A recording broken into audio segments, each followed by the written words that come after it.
Hey everyone, it's Ben Hardy here, and obviously judging by the title of the video, we're going to be going over trade-ins and how to not get ripped off when you are trading in a vehicle at a dealership.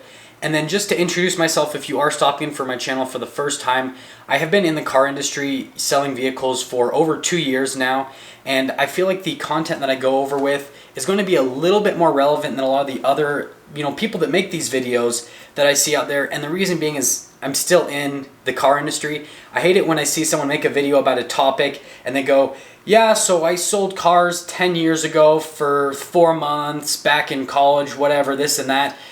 And what they have to say really isn't relevant anymore, because the car industry 10 years ago is not what it was today. And the car industry, even just over 2 years ago when I started, completely different. And so I just kind of want to try to explain things in a way that is more relevant than what I see on a lot of these videos do, and just try to clear things up for all of you that have been watching videos like this on how to purchase a vehicle and tricks and tidbits and all that. But with all that being said, let's get right into the video. So first off, in this video I'm going to cover the benefits of trading in. Then I'm going to go over some of the stuff that the dealership will do to evaluate your trade-in and all the stuff that actually goes into it, kind of like the real behind the scenes look, or I guess you could say truth behind that. And then after that, I am going to go over finally kind of what dealerships will do on what's called the write-up stage, or when they're actually giving you an offer on the vehicle that they're selling with your trade-in. Just kind of some of the stuff that they do to try to basically rip you off on your trade-in, kind of like going back to what the title of this video is. But let's just get right into all of that. First and foremost, why trading in is worth it. It's a lot easier. So first off, you have to post the vehicle, and after posting the vehicle, you've got to talk to a bunch of people, right? You're going to have people that are going to call you, they're going to give you offers. Some people are going to test drive your vehicle and just be wasting your time, There's so much time you have to put into it, whereas trading it in, you get an offer, you trade it in, and then you're done. That's it. You don't have to worry about if Joe Schmo can get financed or anything like that. It's a lot easier. And the other benefit of trading in is you get tax credit. So let me just put a quick disclaimer. This doesn't apply to all states, and if you live out of the US, this might not apply to you in general. But what the tax credit system is, for example, in my state here in Utah, is if I purchase a vehicle and then I go and trade it in another vehicle, I already paid taxes on that first vehicle. So the tax credit allows me to basically cut the taxes on the next vehicle that I pay. So for a quick example, if I bought a $20,000 vehicle today and the vehicle that I was trading it in was valued at $10,000, instead of paying taxes on $20,000, I'm only going to pay taxes on the difference number between the two. So I'll only pay taxes on $10,000. So it saves you quite a bit of money. Like our tax rate in Utah right now is 7.1%. So $710 versus $1,420 in this example. So it saves you over $700 to trade in. Now that we've gone over the benefits of trading in, let's go over what dealerships actually do with the appraisal process and how that works. So first and foremost, what dealerships will do is they almost always do a walk around with your trade. So typically it'll be the salesperson, and they'll walk around your trade, and there's the silent devaluation where they won't say anything a lot of the times. Some people, like myself, I actually will talk to my customers. I ask them questions about their car because I'm just trying to figure out everything, kind of like the history behind the car. So, a lot of times I'll just touch things like a little nick on the side of the car, or, the things that I really look for is stuff that we would actually have to replace on the car. So do we need to get new tires on the car? Is the windshield in good condition? Is there body damage on the car? So I kind of look for those very main things on the vehicles. But this is what the salesperson is going to do, is they're going to touch all these things so that they know that something needs to be fixed in your car. And that's the first thing that dealers do to devalue your car. And this is where people will say, yes, it's not correct at all. Dealerships, it doesn't matter to them. It does. And this is what I want to clarify first. So let's say that you're trading in a car and it needs new tires. If your car needs new tires, to you, it needs new tires to us.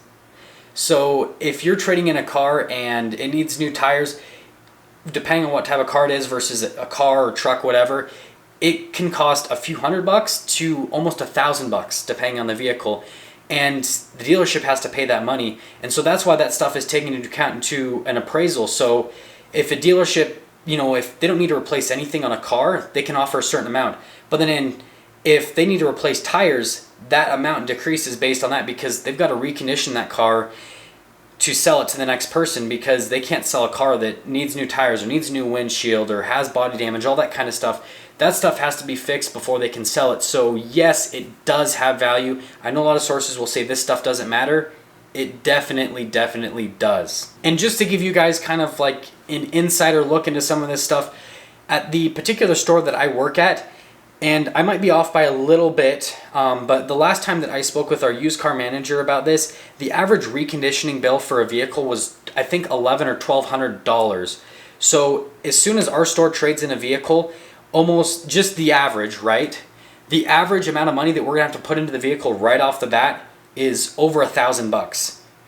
So just that being taken into consideration, all that stuff with, the mechanical aspects of your vehicle, with just the reconditioning in general, body damage, all that kind of stuff, that is taken into account with an appraisal. And you shouldn't feel like that shouldn't be it. Some of the stuff, like if you've got like a little nick on the side of your car, that shouldn't be a big deal. Some salespeople try to do stuff like that, devalue. That's not good business.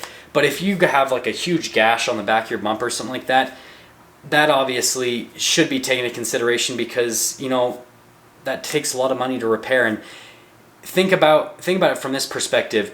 If you were at a dealership and your car was on the front line, would you buy the car in the state that it's in? That's what you should think about when you're trying to, negotiate with the dealership on trade-in. So now that the dealership has done the walk around in your vehicle, the next thing that they will do is they will send it out to different sources typically nowadays, or they'll at least look at different sources. The internet's kind of homogenized things with vehicle values now. So dealerships have access to auction systems. They have, a lot of the times they'll even send it to other dealers if it's not their brand. So like if you're trading in a BMW at an Audi dealership, sometimes they'll go and they'll contact a BMW dealership and see how much they would pay for that car, just so that they can be as accurate as possible when they actually give you a value on your vehicle. So that's really what dealerships actually look for. What they don't look at is book values, and that's what confuses a lot of people. Is a lot of people will see that their vehicle books out for a certain amount, but it doesn't trade for that amount.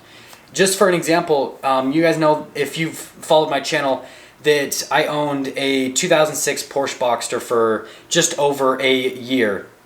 And when I traded that car in, it actually traded in for above book. I can't remember the exact numbers on it, but I believe it was like, clean trade-in was a certain amount of money. Let's just say $20,000, and then, clean retail or something was like $20,000 or $21,000. And that's what my car was trading in for, because the market demand on that car was so much higher than the supply. And it can happen in the opposite direction. Your car could book out for a massive amount, but then the market demand's not that high, and so the trade-in is way lower than book value. So I wouldn't really look at those sources for trade-in. That's more what lenders actually look at, but that's not what you should look at. What you should, if you have access to it, which not a lot of people would be auction sources. And the only other thing you can do is just have dealerships look at your vehicle and see if they'll give you an honest appraisal. And that's kind of what we're going to go into the next part. So one of the hardest things to get from dealerships is an honest appraisal. And that's because with the internet, pricing on used vehicles and new vehicles is all the same nowadays, pretty much. You can go from dealership to dealership, and if a vehicle is similar miles on the used vehicle, same equipment, similar condition, they're going to be about the same price. And then on a new vehicle, same thing. If it's, similar equipment, same brand, same vehicle, they're going to be about the same price no matter what dealership you go to. So on the actual selling aspect, all of it's become the same. So for a lot of dealerships, the only way for them to make money is off of the vehicle that you're trading in. And so that's why trading in a vehicle has become pretty tricky nowadays, because of all the things that dealerships will do. And it's not like they're bad guys. They're in business to make money. Just like anywhere else you go, they're in business to make money. And so they've got to do different things to make money. And that's one of the ways that in this modern world where everything's online, that's one of the ways that they figured out that they can still be profitable. What dealerships do to be profitable on trade-ins, since the price of the car they're selling you is pretty much predetermined nowadays, and sometimes that's not the way that the dealership's going to make profit anymore. That's why they go through with obviously devaluing your trade, but then they're going to go through with the system of how they're actually going to make money off of your trade. And I want to throw out a term there first so that if I say this with the acronym, you know what I'm talking about. ACV is the acronym. The term is actual cash value. That's what a vehicle is worth to a dealership. That's what your car is actually going to be. That's what the dealership will pay for your car. The actual cash value of it, or ACV. So just to give you an example and give you a couple other terms to go off of that I'll be using, there is overallowing and underallowing. So let's say that you're trading in a car that's worth $10,000. That is the ACV, or actual cash value. Now if a dealership overallows and gives you $11,000, so they're giving you more than what the car is worth, that's overallowing. And then if they go below or underallowing and give you $9,000, right? So you can go one of two ways. So if the dealership goes over the actual cash value, they're losing money. Sounds nice, right? But we'll get into that in a moment. If they go below, they're making money. Sounds nice for the dealership. So in this example, if the dealership gives you $9,000 and your car's worth $10,000, they put that $1,000 of margin into the deal that they're actually selling you the car on, so that they make that money up front. They don't put $9,000 into your car. They show you $9,000, but they put $10,000 into your car and they make $1,000. Now, if it's the other way, it's the same story. If the ACV is $10,000 and they show you 11, they lose $1,000 on that deal, or the parent deal, the deal that you're trading in on. They lose $1,000. It's that simple on that side of things. So now, I know what you're thinking is, well, I want a dealership to overallow. I want them to lose money by trading in my vehicle. Dealerships won't really do that. Now what they do is, if they have a large profit margin in the vehicle that they are selling you, sometimes they will overallow, but really it's the same as discounting the car that they're selling you. They're just moving the money around. You don't want that. What you really would want is actual cash value, because you're getting a good deal on the vehicle that you're trading in, because the dealership's not losing money on your vehicle, they're not making money on it. Breaking even. That's fair, right? And then really what you would want is just to get a fair market deal on the vehicle that you're purchasing. Now on the flip side, with the underallowing, obviously you don't want that either, because the dealership's not being honest. They're not giving you enough for your trade, and that's going to frustrate people. Now why dealerships do that is the deals on new stuff is so skinny, and this can be even on used vehicles, but I'm just saying on the vehicle that you're purchasing, that's where they're going to make their money. So what they're hoping is, they have this vehicle that's priced to market, and maybe there's not a whole lot of profit in it because they've had to price it so aggressively to get you to go to the dealership. So now they're trying to make money off of your trade-in, and it's as simple as that. If they're selling you a $20,000 vehicle and they own it for $20,000 or $19,500, and they're making a couple $100, what they're trying to do is maximize their profit. So they know that that's it. That's predetermined right there. So the only way for them to make more money is to give you less for your trade. So if they give you that $9,000, they just made themselves $1,000 more than they had originally had by selling that vehicle. So that's why dealerships will go that route. And now I'm going to sum up kind of with, what that means to what most dealerships, I should say, actually do with their used vehicles. Now this is the part where it's going to get a little bit confusing, but hopefully I can keep this clear enough so that it makes sense. What a lot of dealerships do nowadays is, to make money, it's all about the trade-in. They actually raise what's called the actual cash value. And this doesn't happen all that often, but actual cash values are becoming higher and higher, and it's just because, it's harder for dealerships to make money on the front end of things, or on the car that they're selling you, the profit on that end of things. So what dealerships do is they always try to make money off of the trade-in aspect, and that's why they basically, is what I'm going to call it, packing things so heavy. So what dealerships will do is, that used vehicle that they're selling you, they'll say that, hey, we are losing money on this, and a lot of times they're not lying, right? They can show you, they own it for a certain amount of money. The reason that this happens is because they put so much money into your trade to make the money up front. And that's the thing that I feel like nobody really talks about with the car industry. And this is something that not all dealerships do. Some dealerships do the old style. So let's go back to our example of that $10,000 trade-in.